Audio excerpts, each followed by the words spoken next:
There are moments in a relationship when your reason senses a profound inconsistency. You ask a simple question, and you observe a shift in her tone, a flicker in her eyes, a defensiveness that arises from nowhere. You perceive a sudden distance, but the cause remains shrouded in fog. This is not paranoia. This is your ruling faculty, your hegemonicon, signaling that words and reality are no longer in alignment. The true danger lies in allowing the passions, the hope for a simple explanation, the fear of conflict, the desire to believe the best, to silence this rational observation.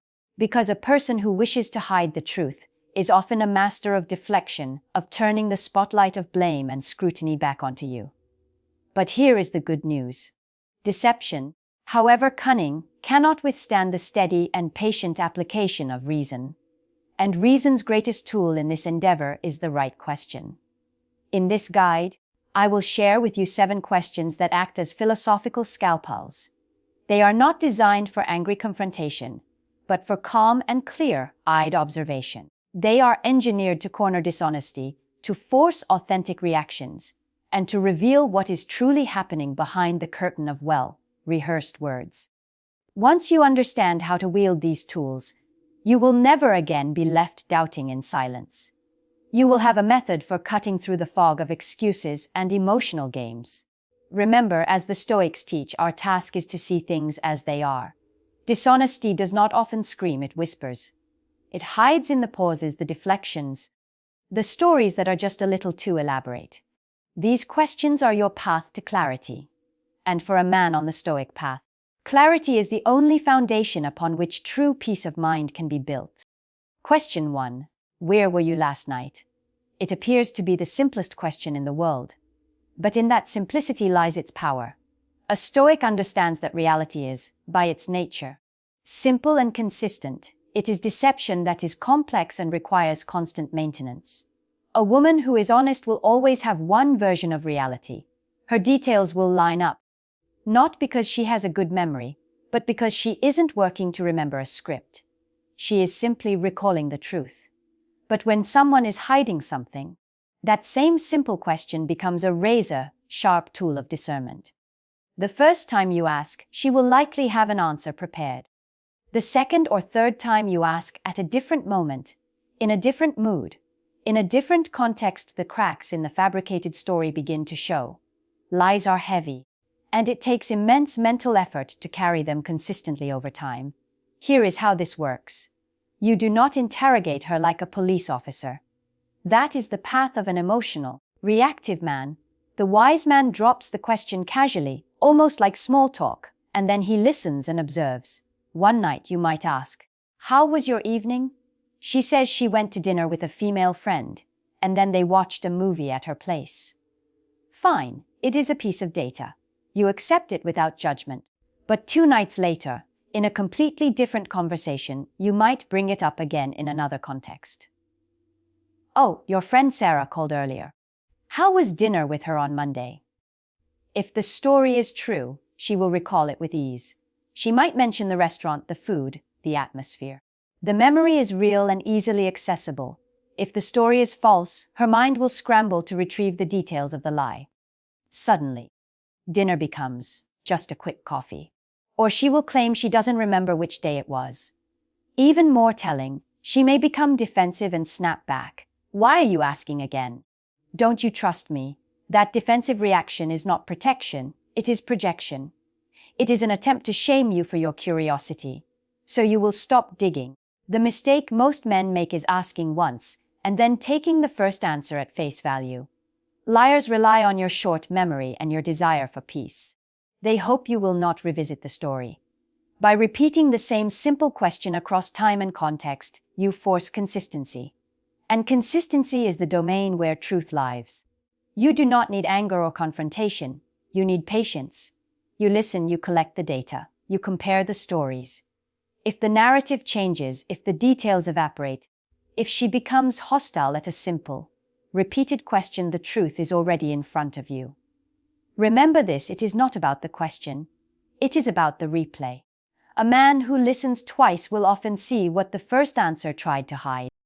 Question 2. Why didn't you answer my call? Every man knows the sting of dialing a woman and watching the screen light up with no response. Sometimes, of course, it is innocent. She is in a meeting. Her phone is in her bag.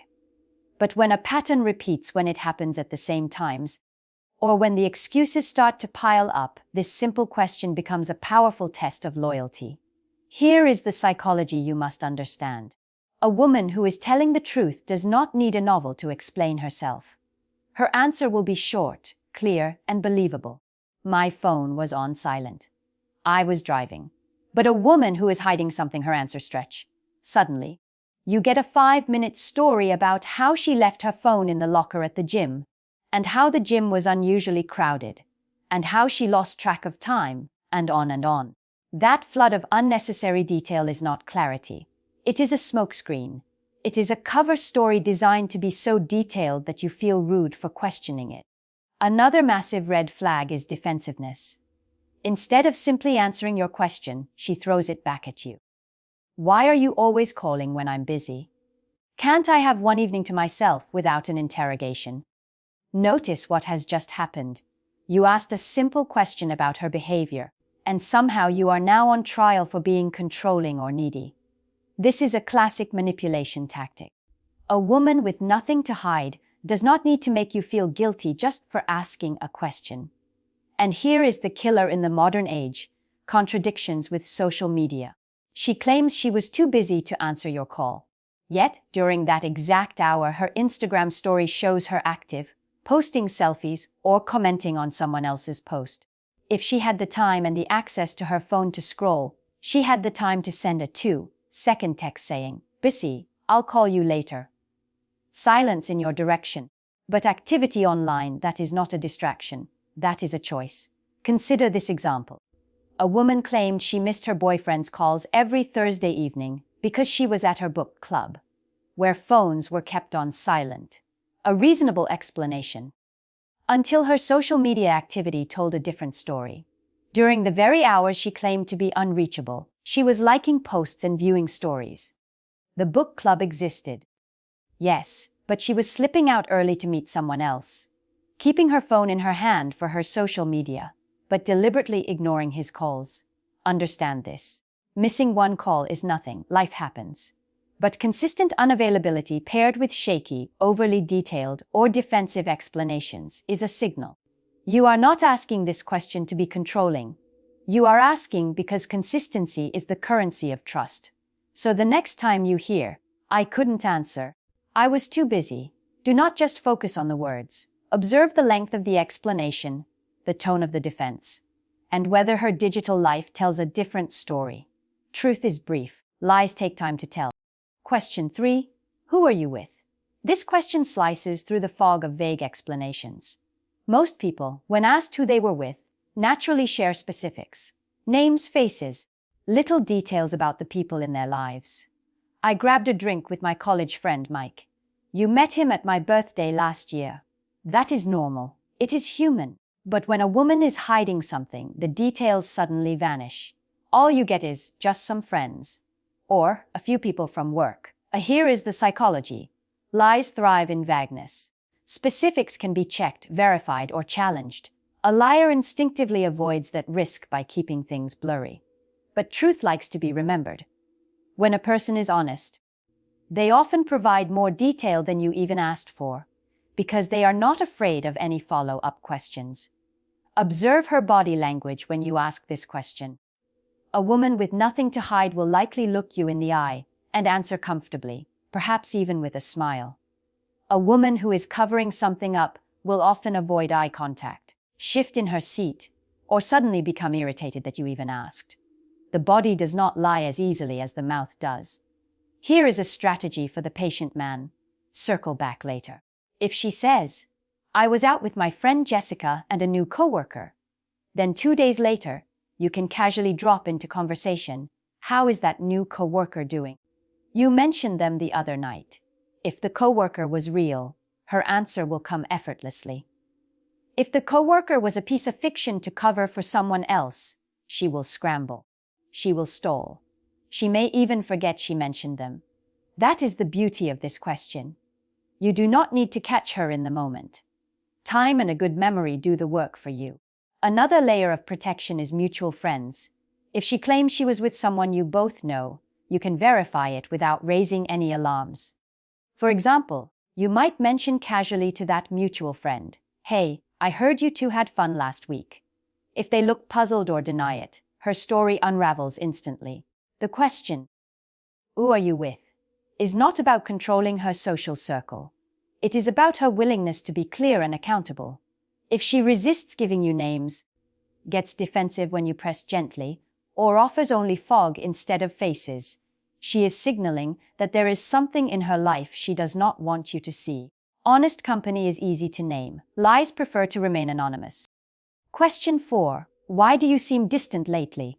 This is not a question about schedules or logistics. This is a question about the very heartbeat of the relationship. When a woman begins to pull away, less conversation, less affection, less shared energy, you feel it before you can explain it. And the hard truth is, emotional distance rarely shows up without a cause.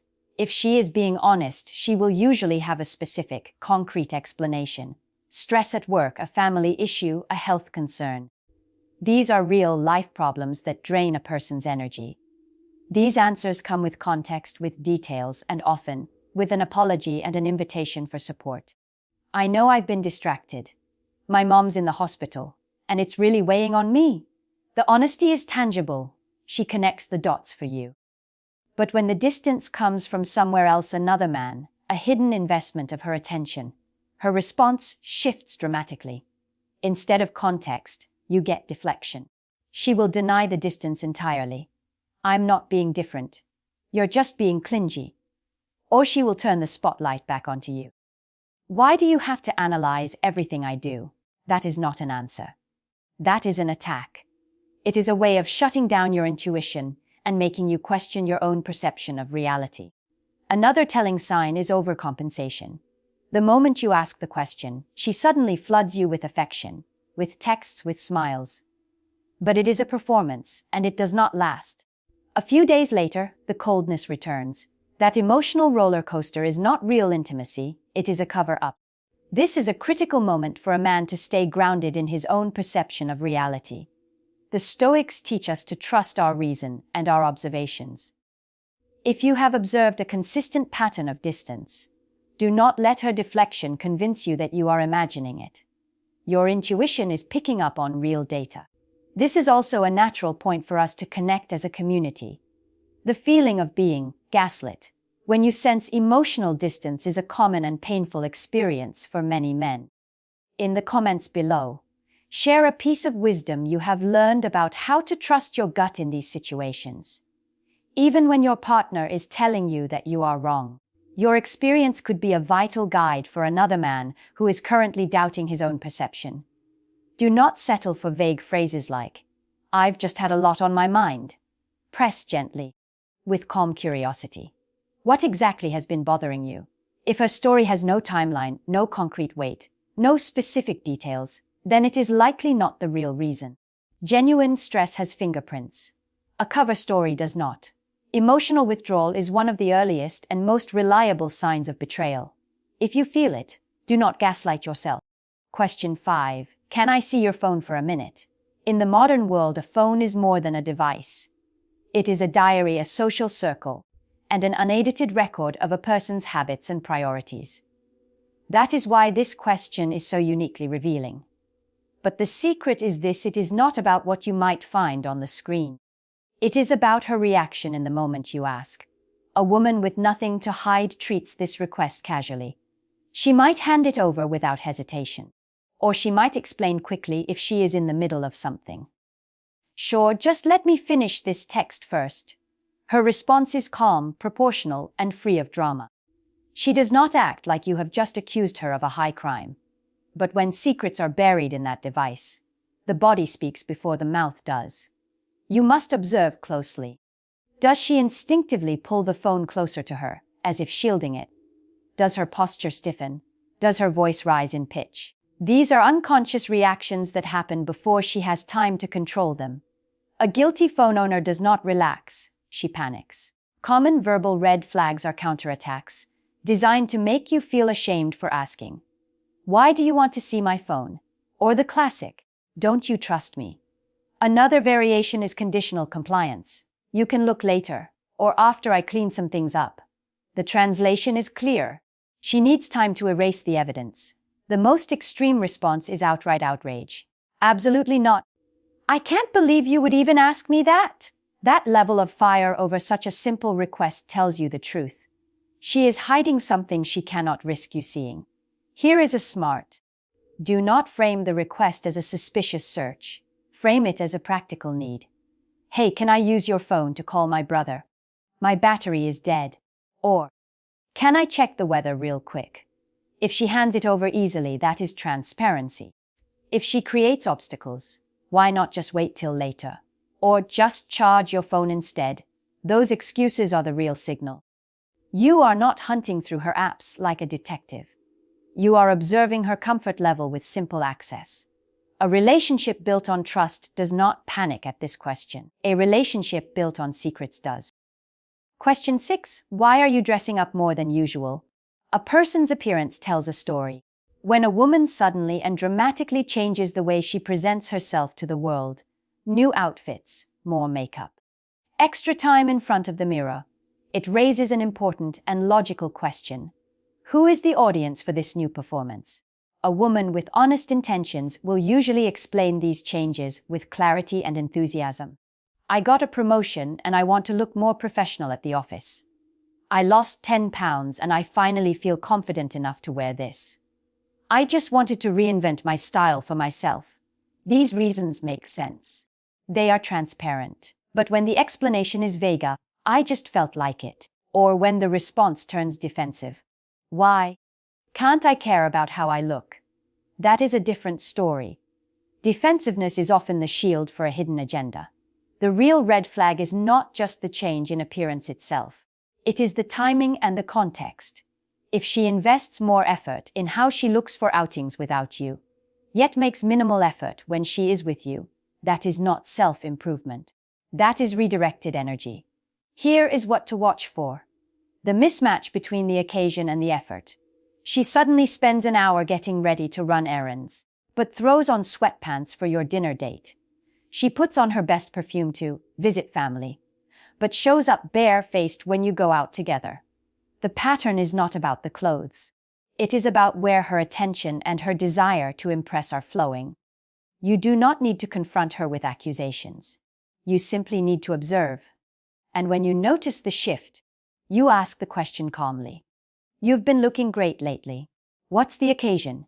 Listen not just to her words, but to her tone. Genuine motivation shines through with clarity. Hidden attraction often hides behind irritation. Appearance is a currency of effort. When she starts spending more of it outside your relationship than within it, she is showing you exactly where her new priorities lie. Question 7. Why do you keep saying I don't trust you? This final question flips the script on one of the oldest and most effective manipulation tactics in the book Projection. When a woman feels cornered by her own dishonesty, she will often reach for this tool. Instead of answering your legitimate concerns, she accuses you of being the problem. You don't trust me. You're being controlling. You're always so suspicious.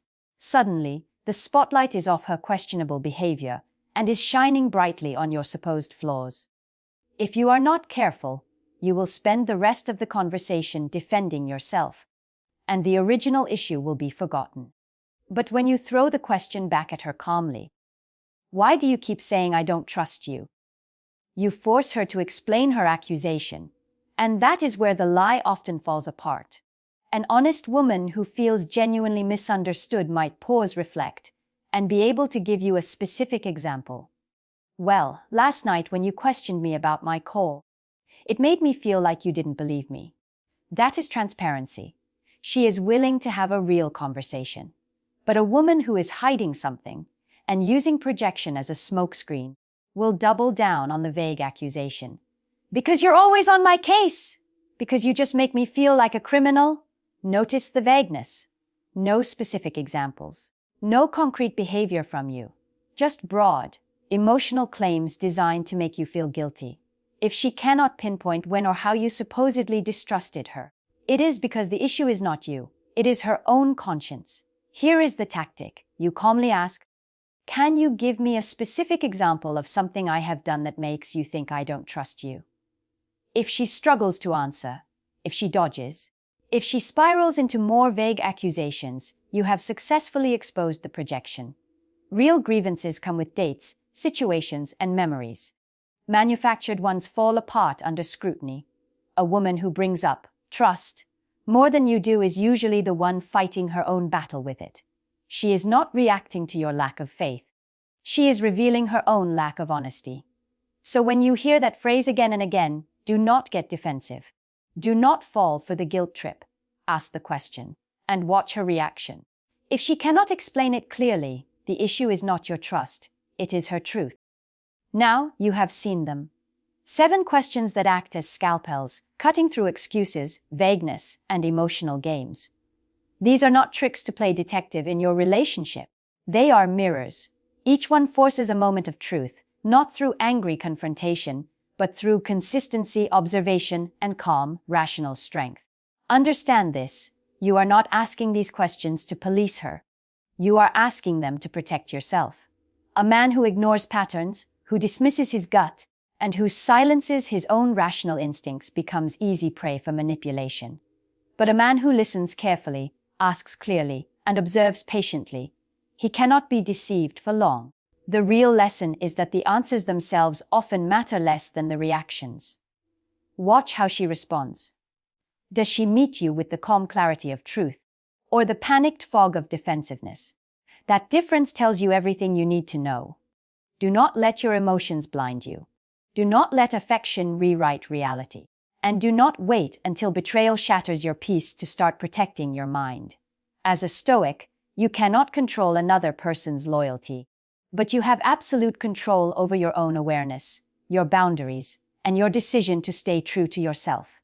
If this guide has armed you with clarity, it is time to act. Like this video. Share it with another man who might be walking blind into the same storm. And subscribe to the Stoic Manhood Guide for more principles on navigating life with wisdom and strength. Finally, let us know in the comments which of these 7 questions hit you the hardest. Your story could be the wake-up call someone else needs. Remember, trust is not about closing your eyes and hoping for the best. True trust is about seeing clearly, asking the right questions, and refusing to be played.